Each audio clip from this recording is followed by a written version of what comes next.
I want to tell you about a plan you can follow which takes only a little time each day, 5 days a week, and which brings results out of all proportion to the time spent. For a moment, consider the things your mind has brought you. Everything you have, your work, your relationship with your family and others, your philosophy of life, all come to you as a result of using your mind. Akira. Now consider the estimate made by experts. You have probably been operating on less than 10% of your mental capacity, much less. Dr. Herbert Otto, a psychologist, educator, and chairman of the National Center for the Exploration of Human Potential, reminds us that many well-known scientists, such as the late Abraham Maslow, Margaret Mead, Gardner Murphy, O. Spurgeon English, and Carl Rogers, subscribe to the hypothesis that man is using a very small fraction of his capacity. Margaret Mead quotes a 6% figure. Herbert Otto writes, "My own estimate is 5% or less." Neurological research at the UCLA Brain Research Institute points to enormous abilities latent in everyone by suggesting an incredible hypothesis. The ultimate creative capacity of the human brain may be, for all practical purposes, infinite.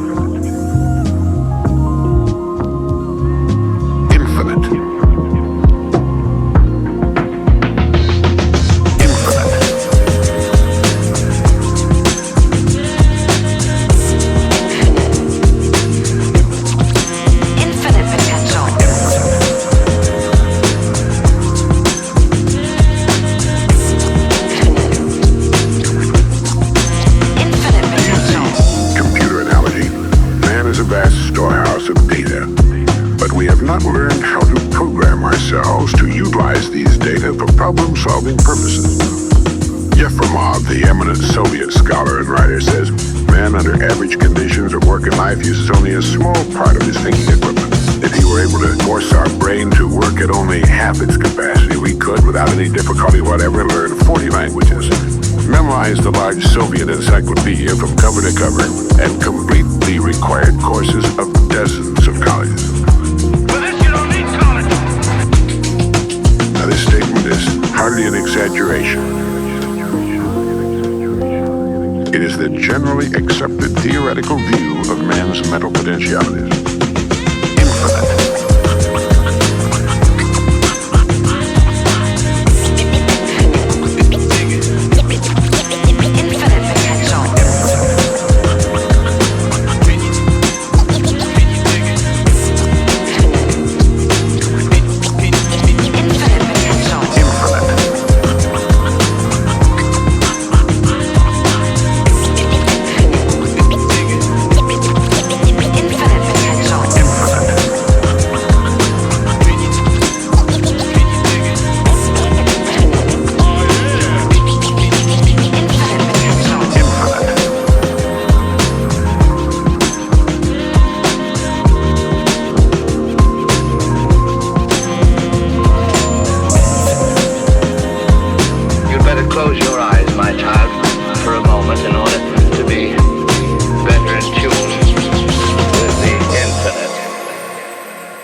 Now, how can we tap this gigantic potential? Well, it's a big and very complex problem with many ramifications. But as Herbert Otto points out, it is clear that persons who live close to their capacity, who continue to activate their potential, have a pronounced sense of well-being and considerable energy. They see themselves as leading purposeful and creative lives. If everything you have is the result of using just 10% of your mind, consider for a moment what it will mean to you and your family if you can increase this percentage. And none of us, as a rule, has the slightest notion of the real capabilities of his mind. But believe me when I say that your mind can be compared to an undiscovered gold mine. And it makes no difference whether you're 17 or 70. 17 or 70. And it makes no difference whether you're 17 or 70. 17 or 70. Look at it this way. Your goal is in the future. Your problem is to bridge the gap which exists between where you are now and the goal you intend to reach. This is the problem to solve. Barbara Seashore, when chairman of the Department of Psychology at Northwestern University, pointed out that successful people are not people without problems. They're simply people who've learned to solve their problems. Successful people are not people without problems. They're Simply people who learn to solve their problems. And there you have it. Living successfully, getting the things we want from life is a matter of solving the problems which stand between where we now are and the point we wish to reach. And it makes no difference whether you're 17 or 70. 17 or 70. And it makes no difference whether you're 17 or 70. 17 or 70. 17 or 70.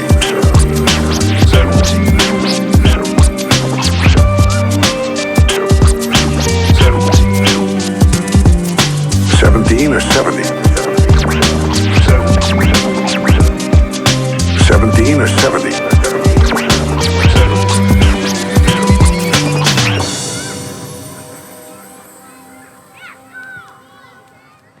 No one is without problems. They're a part of living. And let me show you how much time we waste in worrying about the wrong problem. The wrong problem. No one is without problems. They're a part of living. And let me show you how much time we waste in worrying about the wrong problem. The wrong problem. Here's a reliable estimate of the things people worry about. Things that never happened, 40%. Things over and past that can't be changed by all the worry in the world, 30%. Needless worries about our health, 12%. Petty miscellaneous worries, 10%. Real, legitimate worries, 8%. In short, 92% of the average person's worries take up valuable time, cause painful stress, even mental anguish, and are absolutely unnecessary. And of the real legitimate worries, there are two kinds. There are the problems we can solve, and there are the problems beyond our ability to personally solve. But most of our real problems usually fall into the first group, the ones we can solve, if we learn how. No one is without problems. They're a part of living. But let me show you how much time we waste in worrying about the wrong problem. The wrong problem. No one is without problems. They're a part of living. But let me show you how much time we waste in worrying about the wrong problem. The wrong problem. Worry is preposterous. Don't worry. Worry is preposterous. Don't worry. Worry is preposterous. Worry is preposterous. Don't worry. Worry is preposterous. The wrong problem.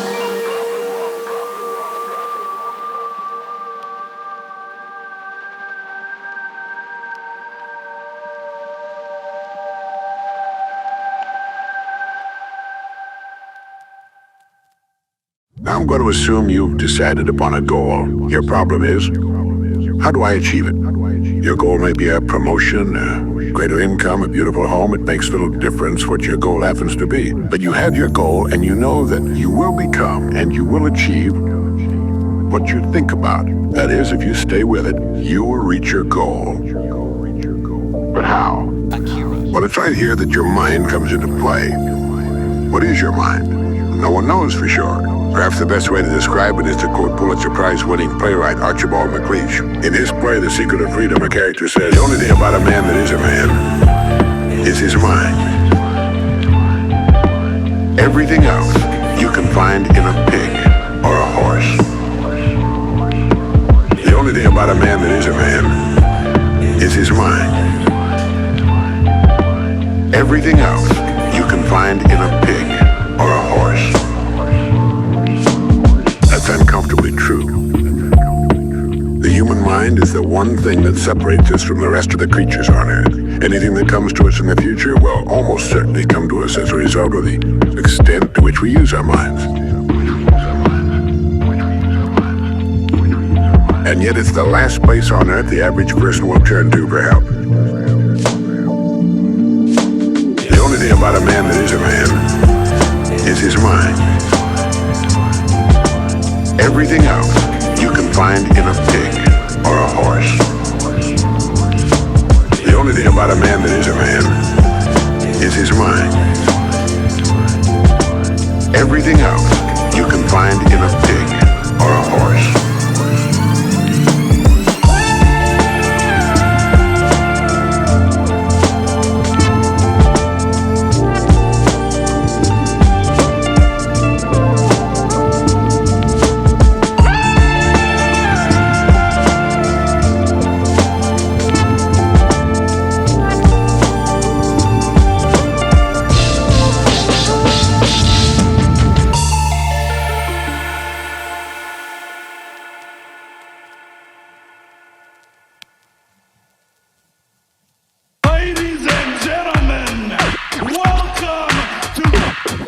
The Psychozoic age, the age of the mind, that staggers the imagination, staggers the imagination. The Psychozoic age, the age of the mind, age of the mind, and you own one. Free and clear. In order to reflect just a moment on the human mind, consider what it's accomplished. Human knowledge has advanced more in the past 50 years than in all the preceding 10,000 years of human civilization. Of all the scientists who ever lived, it's estimated that 90% of them are alive today. We've reached in the area of ideas and human advancement a plateau so high it was undreamed of by even the most optimistic forecasters as recently as 10 years ago. But every new idea triggers additional ideas, so that now we're in an era of compounding advancement on every front and in every area that staggers the imagination. Dr. Hollow Shapley of Harvard has said that we're entering an entirely new age of man. He calls it the Psychozoic age, the age of the mind. The Psychozoic age, the age of the mind, that staggers the imagination. Staggers the imagination. The Psychozoic age, the age of the mind, age of the mind, and you own one. Free and clear. The Psychozoic age, Psychozoic, age of the mind, staggers the imagination. The Psychozoic age, Psychozoic, age of the mind. The Psychozoic age. Psychozoic.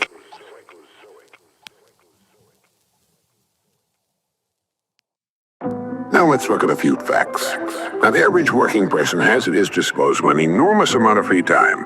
In fact, if you total the hours in a year and subtract the sleeping hours, if he sleeps 8 hours every night, you'll find he has almost 6,000 waking hours, of which he spends less than 2,000 on the job. Now, this leaves him 4,000 hours a year when he's neither working nor sleeping. These can be called discretionary hours, with which we can do pretty much as we please. At least, our minds are free. Now, so you can see the amazing results in your life, I want to recommend that you take just 1 hour a day, 5 days a week, and devote this hour to exercising your mind. Discretionary hour, just 1 hour a day, 5 days a week, and devote this hour to exercising your mind. Exercising your mind. Discretionary hours, just 1 hour a day, 5 days a week, and devote this hour to exercising your mind. Exercising your mind. Pick 1 hour a day on which you can fairly regularly count. And during this hour every day, take a completely blank sheet of paper. At the top of the page, write your present primary goal. Fairly simply. Then, since our future depends upon the way in which we handle our work, write down as many ideas as you can for improving that which you now do. Try to think of 20 possible ways in which the activity that fills your day can be improved. You won't always get 20, but even one idea is good. Now remember 2 important points with regard to this. 1, this is not particularly easy, and 2, most of your ideas won't be any good. And when I say it's not easy, I mean it's like starting any new habit. At first you'll find your mind a little reluctant to be hauled up and out of the old familiar rut. But as you think about your work and ways in which it might be improved, write down every idea that pops into your mind, no matter how absurd it might seem. Let me tell you what will happen. Some of your ideas will be good, and worth testing. The most important thing this extra hour accomplishes, however, is that it deeply embeds your goal in your subconscious mind. Discretionary hours, just 1 hour a day, 5 days a week, and devote this hour to exercising your mind. Exercising your mind. Discretionary hours, just 1 hour a day, 5 days a week, and devote this hour to exercising your mind. Exercising your mind. Starts the whole vital machinery working. And 20 ideas a day, if you could come up with that many, total 100 a week, even if you don't think on weekends. An hour a day, 5 days a week, totals 260 hours a year, and still leaves you 3,740 hours of free leisure time. And this means you'll be thinking about your goal and ways of improving your performance, increasing your service. 6.5 full extra working weeks a year. 6.5 40-hour weeks devoted to thinking and planning. Can you see how easy it is to rise above the so-called competition? And will still leave you with 15 hours a day to spend as you please.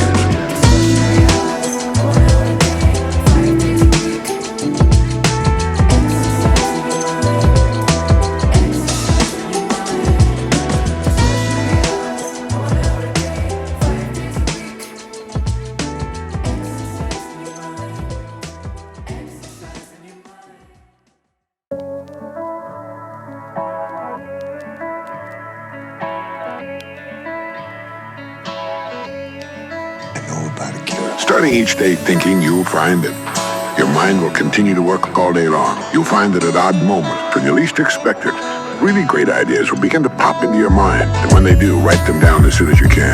Just one great idea can completely revolutionize your work, and as a result, your life. Starting each day thinking.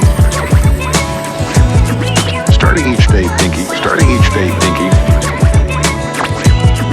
Starting each day thinking. Starting each day thinking. Starting each day thinking. If you want to develop the muscles of your body, you take daily exercise of some sort. Well, the mind is developed in the same way, except that the returns out of all conceivable proportion to the time and energy spent. I've used this system for years, and it's given me some of the most gratifying and rewarding experiences of my life. And it costs only 5 hours a week. 5 hours out of 168. Is it worth it? It's like spending 5 hours a week digging in a solid vein of pure gold, because your mind is all of that, and much more. Starting each day thinking. Starting each day thinking. Starting each day thinking. Starting each day thinking. Starting each day thinking. Starting each day thinking.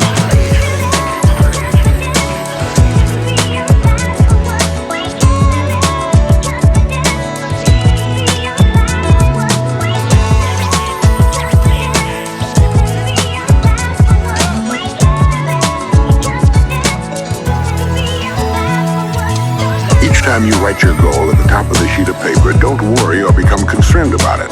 Think of it as only waiting to be reached, a problem only waiting to be solved.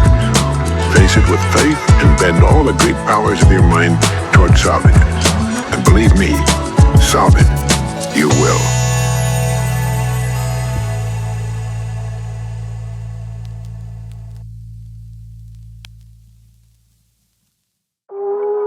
Now let's briefly recap. This week, start spending 1 hour each day getting as many ideas as you can. Try for 20 a day on ways to improve what you're now doing. Remember, the achievement of your goal very likely depends upon it, as does your whole future. 2, if everything you now have is the result of using 5 to 10% of your mental abilities, you can imagine what life will be like if you can increase this figure to 20% or more.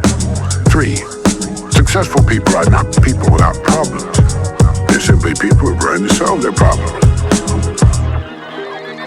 It's the miracle of your mind. Miracle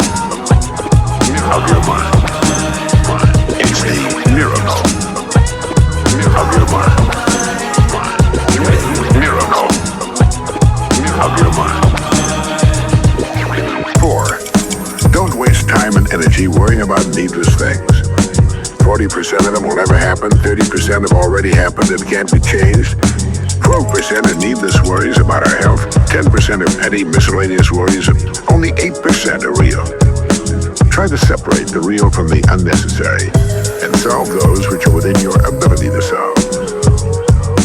Last of all, the only thing in the world that can take you to your goals in life is your mind.